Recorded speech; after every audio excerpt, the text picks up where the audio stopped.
Okey, ini video yang last untuk tajuk pengekostan serapan dan marginal. So, ini video yang keempat. So, video ni cikgu akan bagi jawapan untuk soalan teori yang sentiasa ditanya dalam soal exam. Okay, jadi yang pertama soalan teori yang selalu tanya tentang perbandingan antara pengekosan serapan dan pengekosan marginal. Ya, apakah perbezaannya? Okay, so kita tengok perbezaan dia poin yang pertama.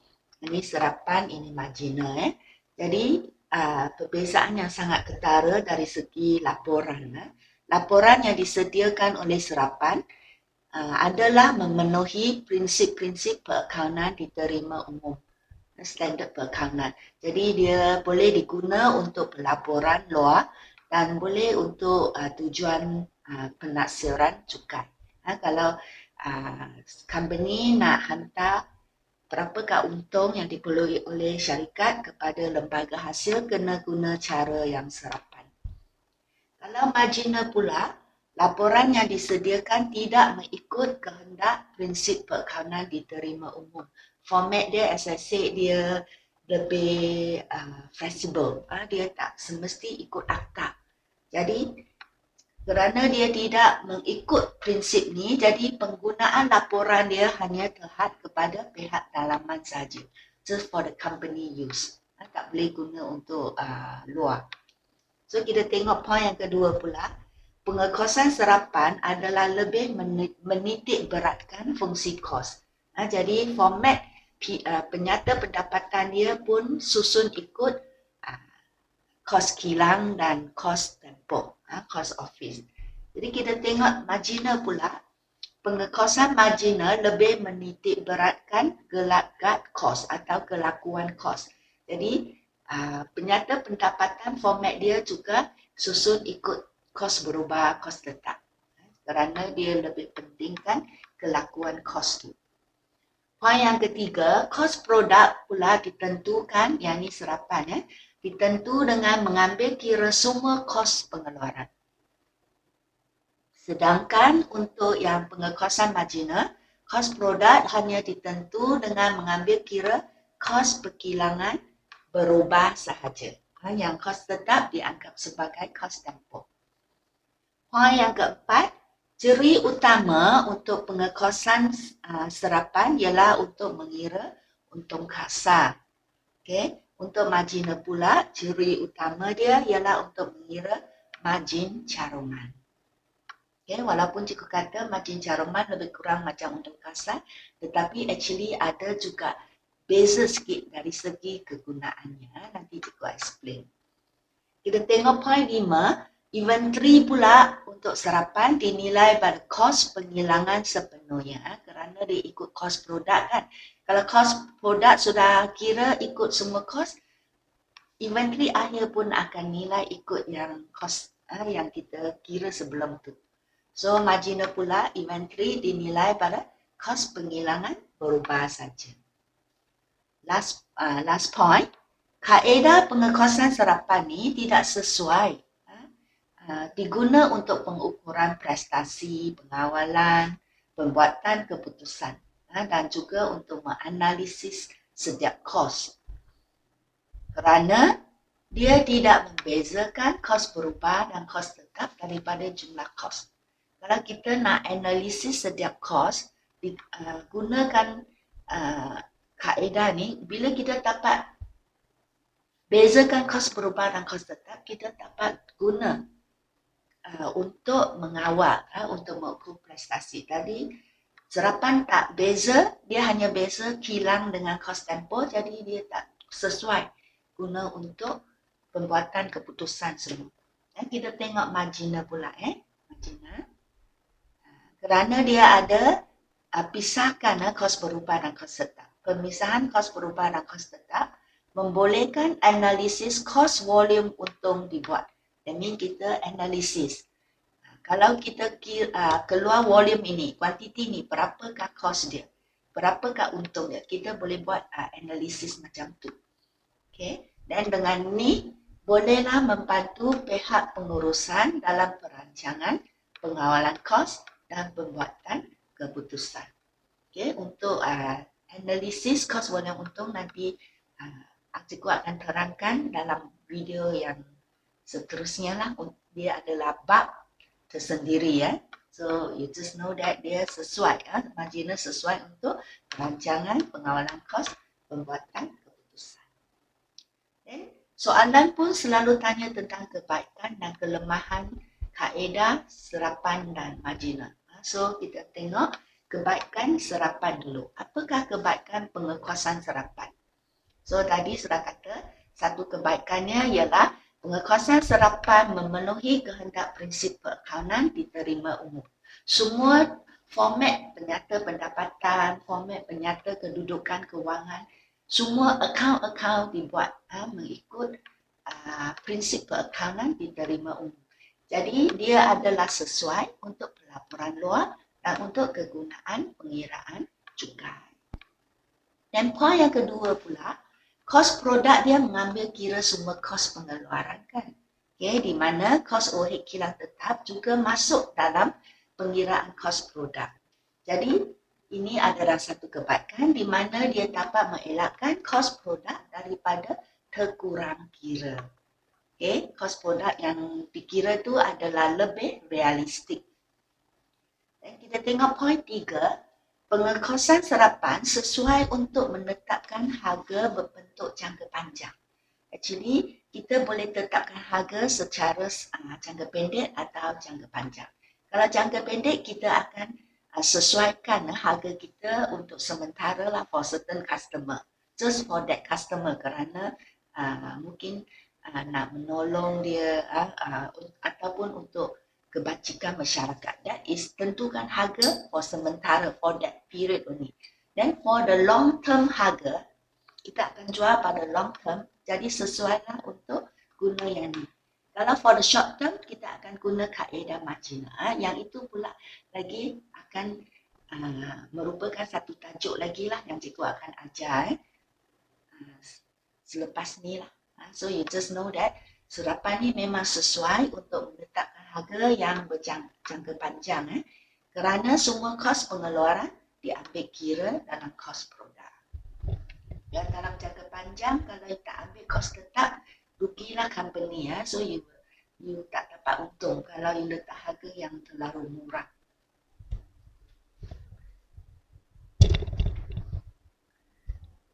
Okay. Tadi ialah kebaikan kan, yang ni pula kelemahan pengekuasaan serapan. Pengiraan kos overhead tetap ni, kilang tetap yang diagihkan untuk kira kos produk selalunya dikira secara anggaran. Kan kita guna KOP, kadar overhead pratentu untuk serapkan kos overhead kilang dalam kos produk. Jadi dia adalah secara anggaran saja. So kalau dia anggaran, ini mungkin boleh menyebabkan kos produk yang dikira secara kurang tepat. Biar dia anggaran saja kan, jadi mungkin dia kurang tepat lah. Dan boleh mengakibatkan harga jualan produk terlebih atau terkurang kira.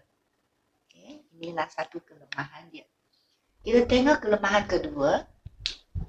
Pengekuasaan serapan ni kurang sesuai diguna sebagai asas oleh pihak pengurusan untuk menjalankan fungsi perancangan, kawalan kos, pembuatan keputusan dan penilaian prestasi.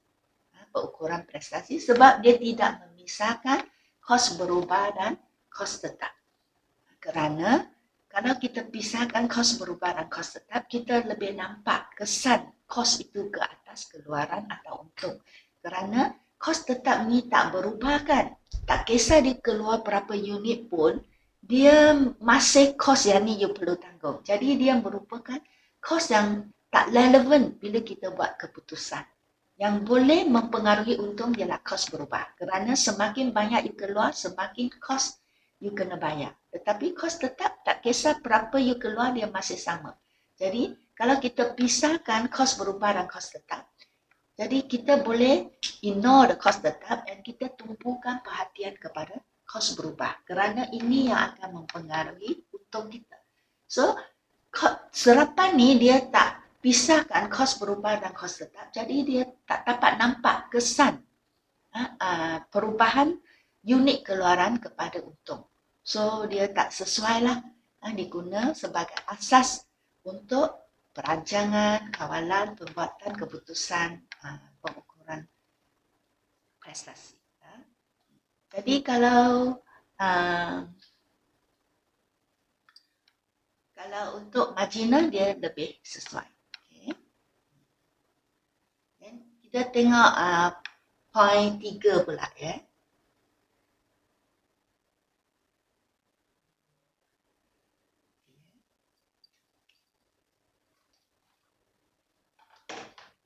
Okey, jadi jika rasa perancangan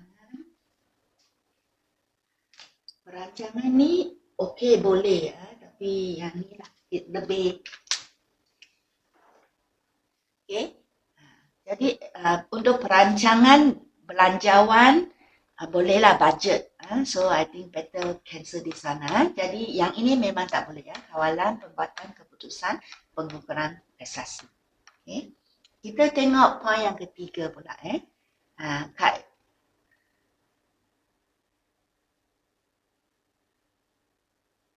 kita tengok poin 3.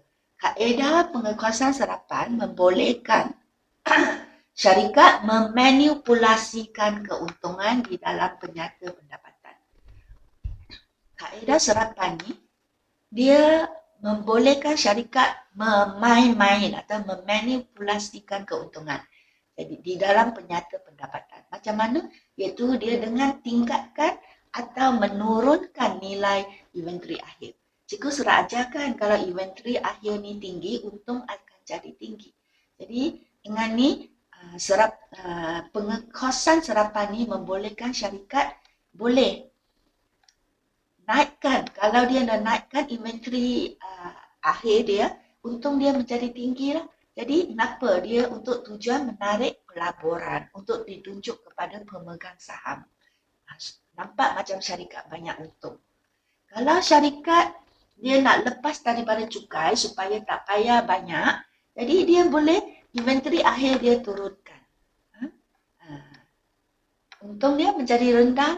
Jadi untuk tujuan laporan cukai. Jadi inilah kelemahan pengekosaan serapan. Syarikat boleh memanipulasikan keuntungan di dalam PP.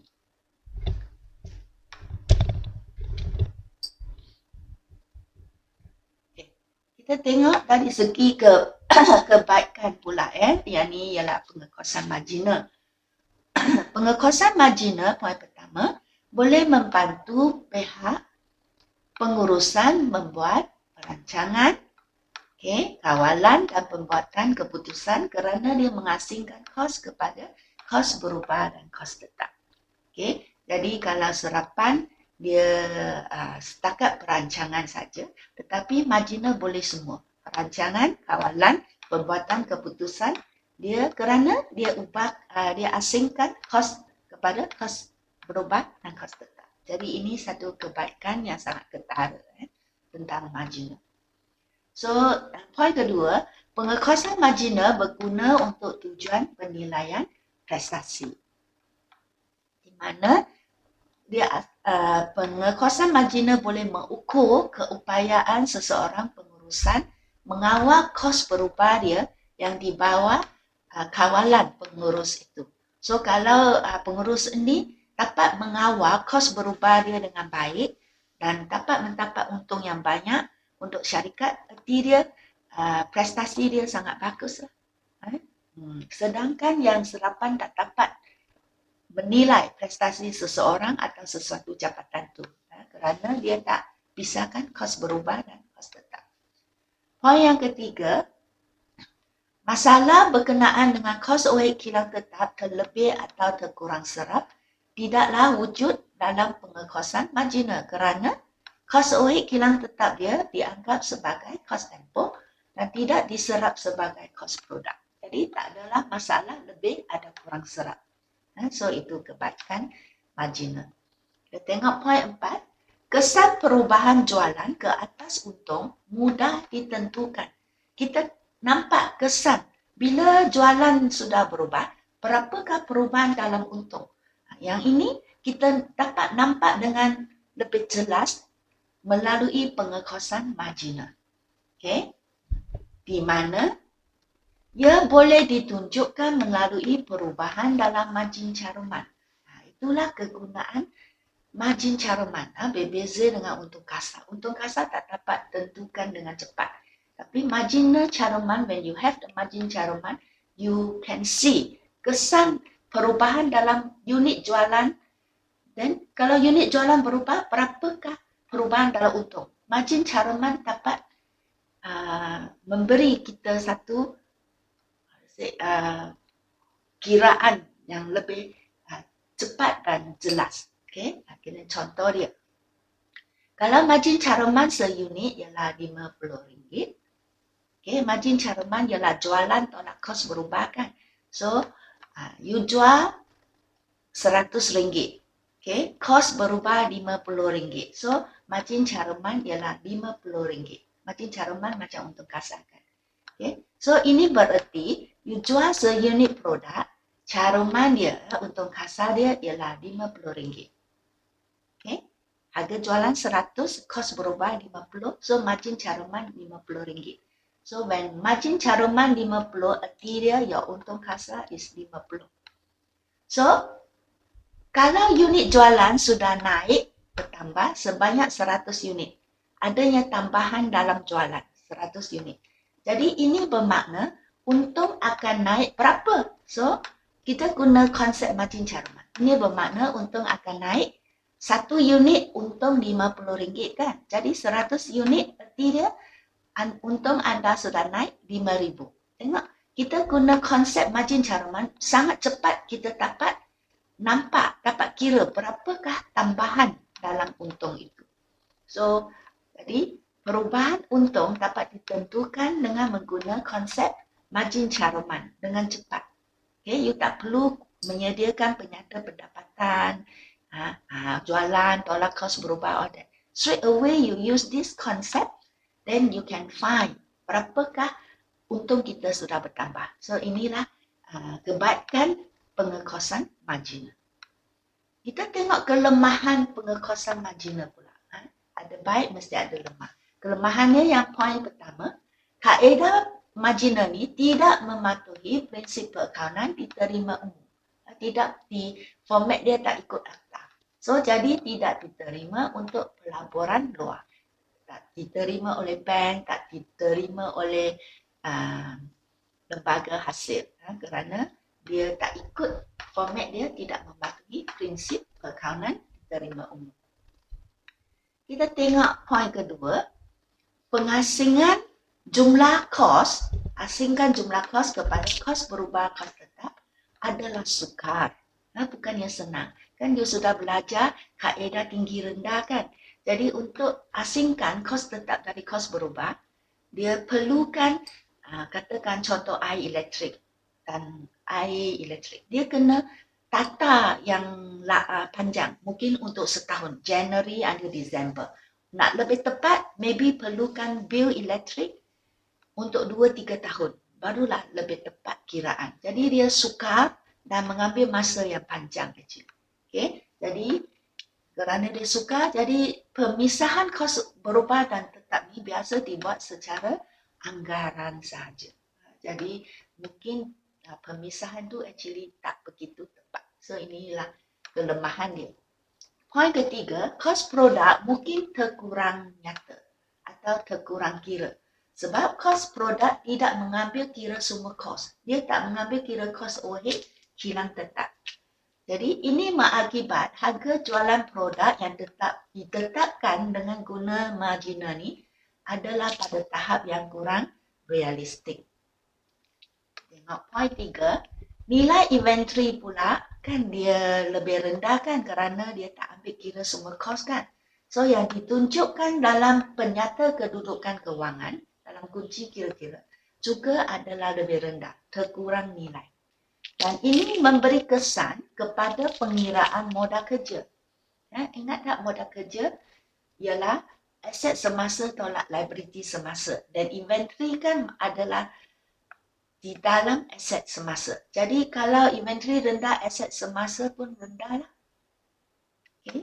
Jadi dia memberi kesan kepada pengiraan modal kerja dan kecairan syarikat. Aset semasa lebih tinggi, kecairan syarikat lebih tinggi. Okay, so kita tengok penerangan dia. Modal kerja ialah aset semasa tolak liability semasa. Jadi kalau inventory rendah, aset semasa menjadi rendah. Okay. Kalau aset inventory tinggi, aset semasa tinggi. So baik juga modal kerja yang tinggi, bila aset semasa tinggi, modal kerja akan menjadi tinggi lah. Okay. So modal kerja yang tinggi menunjukkan keupayaan syarikat membayar balik liability semasa adalah lebih baik, lebih tinggi. So if your modal kerja rendah, kalau you nak pinjam bank pun tak boleh. They show that your liability is more than your asset semasa. You tak cukup money to pay the liability semasa. So actually tak bagus. Modal kerja lebih tinggi, lebih bagus. So kalau inventory rendah, modal kerja menjadi rendah. Dan ini menunjukkan keupayaan syarikat membayar balik hutang liability semasa adalah kurang baik. Jadi kalau kita nilaikan inventory akhir kita mengikut pengekosan marginal, inilah satu kelemahan dia. Dan dia mungkin memberi kesan kepada modal kerja kita dan juga kecairan. When your asset semasa rendah, your kecairan, that means the money you can use, okay, to pay the hutang menjadi rendah. Inilah satu kelemahan dia, kerana dia tak ambil kira semua kos, menyebabkan inventory menjadi rendah.